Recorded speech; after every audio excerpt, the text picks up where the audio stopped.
Yo, what's good, YouTube? It's your boy AJ. I'm here with Rage and Cypher. Man, the Suns just got Tyus Jones. Are they gonna go to the chip? Are they a contender now? Like, this is a big move. We're gonna talk about it. Make sure you hit that like button, subscribe. You're now tuning to Hoops World. Hoops World. We played that I want to kill everything in front of me. So 670. we did it! I hit the streets just to get a bag. I pack, he got toe tagged. I punched the nigga for shorty. I'm John Woo with the 40. You not gang or the homie. Don't bug me, no, you don't know me. Gang shit, members only. You wasn't there, I was lonely. You wasn't there, I was lonely. Dog nights, blicky on me. I was just stacking my commas up. Head down, trying to run. Yeah, so the free agent, man, Tyus Jones, the market's #1 remaining guard, has agreed on a 1-year, $3.3 million deal with the Phoenix Suns. Let me read what ESPN says right here. It says, Jones is a massive addition for the Suns, who struggled without a true point guard last season. He averaged 12 points and 7 assists for the Wizards in 2023-2024. And wow, it's a huge move, man. What was your first reaction to the Tyus Jones vet minimum to the Suns? What was your first reaction to that, Rage? Well, my first reaction was Tyus Jones on a vet minimum to the Phoenix Suns is insane. Yeah. And it was just, the Suns, we know the Suns are like kind of in financial hell, but they still have Kevin Durant, they still have Bradley Beal. We know who they have on their team, and they added Tyus Jones. They got Mason Plumlee, and it was like, wow, getting a player of that caliber on a type of contract like that is very, very good. Yeah. Very, very good. But it raises more questions. It's like, how does he even go for this? How does he only go for a vet minimum? Yeah.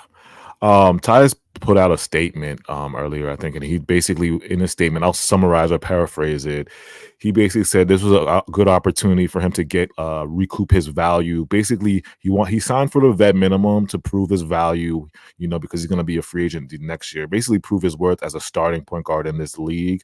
So I guess he's assuming that once he gets on the Suns and shows everybody, I can take this team to the next level, or at least provide another a point guard, a stable point guard for this team, you'll see my value, and I will get the bag in the next free agency market, which is next year. So I guess that's what Tyus is betting on himself.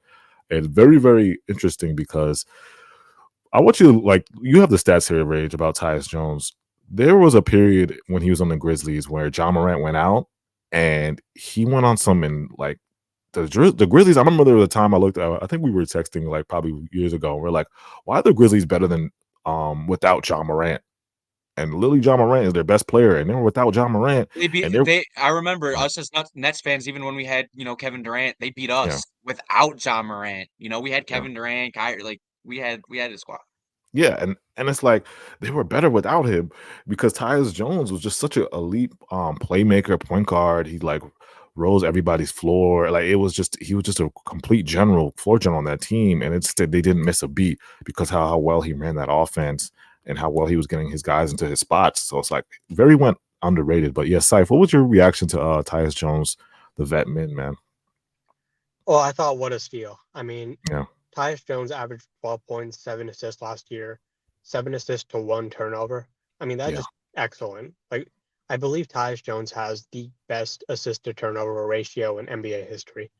Shot over 41% from 3 last year. Just very good, stable player. And to get him on a vet minimum, I mean, that's just nothing but a steal. They needed high-level point guard play.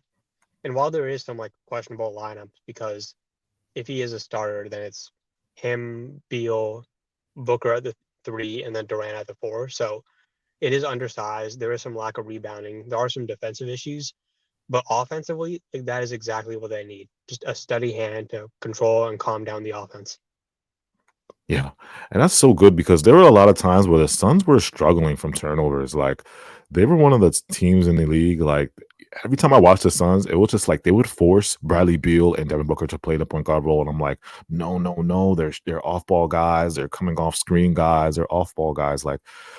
It just didn't look good with Bradley Beal, forcing Bradley Beal and Devin Booker to run offense, and it was just nasty to watch. So now I look at the cap sheet, and the Suns are okay. They're they're $38 million over the second apron, but right now you have your starting would be, I guess, Tyus Jones, Bradley Beal, Devin Booker, and Nurkic, KD. You look at the bench, Grayson Allen, Royce, Okogie. They brought back Okogie. They brought back Royce. Grayson Allen's getting 15. You got Nazir Little, Ryan Dunn. So my first thing is like, okay, you settled your point guard issue with Monte Morris and Tyus Jones. The weakness there is those guys are, I guess, 6'1" and 6'2", 6'2", 6'1". You're gonna have to run some lineups. Your most potent offensive lineups are gonna be small.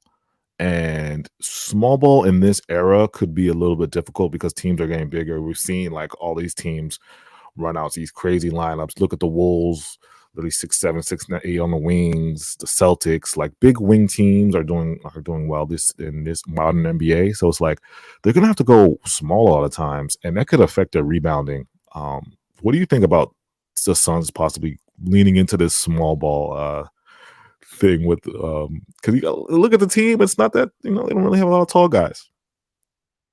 What do you guys think about that? Yeah, with the Suns, we know that's just kind of, with that, they had Nurkic, but outside of that, it was, that you added Plumlee, Plumlee was a but good signing, that's yeah. like, it's like it. That's like it. You're looking at a bunch of other guys, but that's just type of, that's the type we know what that's like pretty well. Yeah. Yeah. It'll be interesting for sure, but obviously this game is, translating towards like, being able to just have guys that can space out the floor. Yeah. But obviously with their centers, it's like, neither of those guys can shoot Yeah. like that. So it's still interesting, but with all of the other guys, it's like, you'll have really good offense. You'll have really good Yeah. offense, and they weren't even. I forgot I forgot you mentioned the They rating were the earlier, number but 9 offense, number 14 defense, something like that, number it was 14 yeah, defense. yeah, their defense wasn't as bad as I anticipated it. Like I didn't Uh, think that. I thought it'd be worse, and they yeah. were they were ranked where they were. I mean, middle of the pack, but not as bad as bottom 20. Yeah. Go ahead, So Si. it'll be interesting, but I mean, uh, they don't really have a choice. The Bradley Beal thing really did mess them up because, Mhm. well, not only does he make that much money, but because he makes that much money, you kind of have to start him. And Beal was a good player, Yeah. but this version of him he's a 6'4" shooting guard. And because you have him on the team, you're kind of forced to put Booker at the 3 or Beal at Katie the at the 4. 3, and Yeah. everyone has to move up a position. Yeah. It might be better to just go all in and just have KD at the small ball 5 for most of the time and just go all in the offense, Mike D'Antoni style. Yeah. That's what I was thinking. Like they might have to lean in because I wonder what Mike Budenholzer. By the way, they got a new coach, Mike Budenholzer. I wonder what he's going to do because they should be a very, very potent offense. I expect their offense to be at least maybe top. If you have a potent point guard like Tyus Jones, one of the best backup point guards in the NBA, and you have KD, Bradley Beal, and Devin Booker, you should be a top 5 offense. You should be. Those guys are if you're literally. in Mhm. second apron, Yeah. if you're in second apron, the 38 million over it, and you have Kevin Durant, Devin Booker, Bradley Beal all on your team, and Yeah. you're what they were, what we just saw this past year, they got swept. If you're not a top 5 offense, and you just after what we've seen, that's an absolute failure. Yes. Failure. If you're not a top 5 offense, with how bad with how we don't, anticipate that defense being phenomenal, Yeah. but with how insane their offense looks, if they're not top 5, Yeah. that's crazy, man. Yeah. You don't So you it's, don't just you don't just have that whole team and where yeah. they are, and you're just not a top 5 offense. Imagine if KD, Kyrie, and Harden were never a top 3 offense. Yeah, we better be the best offense in the league.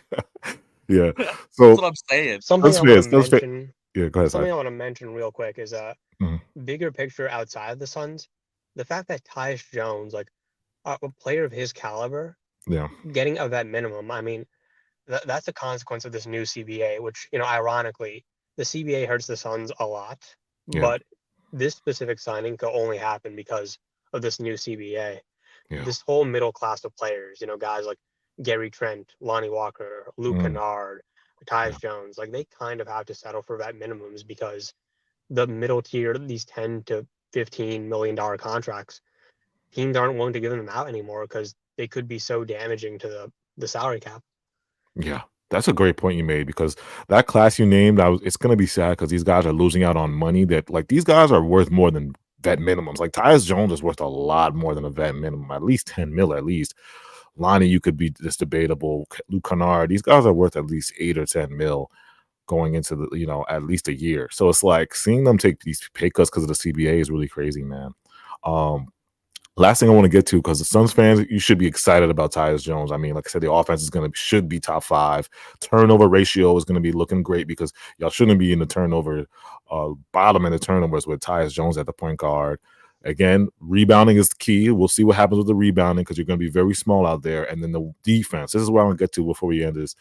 The wing defense, because they're going to need some defenders. And if they want to go big, they still have Bol. So, like I said, Oh, he's I think still there for wings. For wing, they have some wings, yeah, but they have like Royce, they have Bobo, they have Nasir Little, you said, right? Nasir Little, Okogie. But I was talking to a Suns fan on Twitter, and he was telling me that they're really expecting Ryan Dunn, their rookie Ryan Dunn, and I think they have another rookie who they signed, also Gadaro. Those two guys, he told me that they're supposed to be legit wing defenders for them, and I'm like, they're rookies. But he's like, they really think that these guys are NBA ready. They're gonna plug them in and be ready to like defend. They said the West has some good wings on the West. I mean, you're Jalen Williams, Shea. You got some Anthony Edwards. You got to deal with the Nuggets. You got to deal with the Mavs with their wings. Like, so it's like you got to defend at the high level in the West because the West is probably huge offensive West. It's like one of the best we've ever seen. So it's like now you're going to defend. So you're going to rely on these NBA rookies. What do you guys think about like the Suns having to rely on Ryan Dunn and Oso to be like their wing defense or their defenders point of attack? I mean, Mhm. specifically with Ryan Dunn, Yeah, best defensive prospect in this draft. Like yeah. he is fantastic. A lot of length, a lot of switchability. A little bit skinny, but in college he averaged 1.3 steals and 2.3 blocks. So Mm, defensively he is fantastic. I mean, yeah, if he could hit threes, he would have been the number 1 pick in the draft. yeah. The problem with him is just he can't shoot. Like he's a poor 3-point shooter. He's a pretty good off ball cutter in getting to the rim. So I could see some like small ball 4, small ball 5 stuff with him. Yeah. And you lean all the way into like Durant, Booker, Beal, and Tyus Jones with the offense. He can have value. Like he could be an impact rookie. He kind of reminds me of the Kessler Edwards archetype, where Oh great yeah. Yeah. defender, Mhm. the offense is bad, but you have all these great offensive players that you'll live with the Yeah. lack of shooting with him. If they could provide any type of defensive spark, it would be so good for the Suns because the offense is gonna. I'm not worried about offense on the Suns. That's the least thing you're worried about. You should be worried about like the defense, the size, the lack of rebounding. You need to worry about that. So let us know in the comments what you guys feel about Tyus Jones. Is he gonna make or break the Suns? Are the Suns Where do you rank the Suns in the West in the comments? Where do you rank the Suns in the West now after this signing? Tyus Jones, they got Monte and they got Mason. Brought some guys back, Royce, Grayson. What do you guys think about that? Let us know in the comments. We'll be back. Shout out to follow us on Instagram and TikTok at HoopsWorld0. Thank you guys for supporting our last video, Team USA. We'll be back.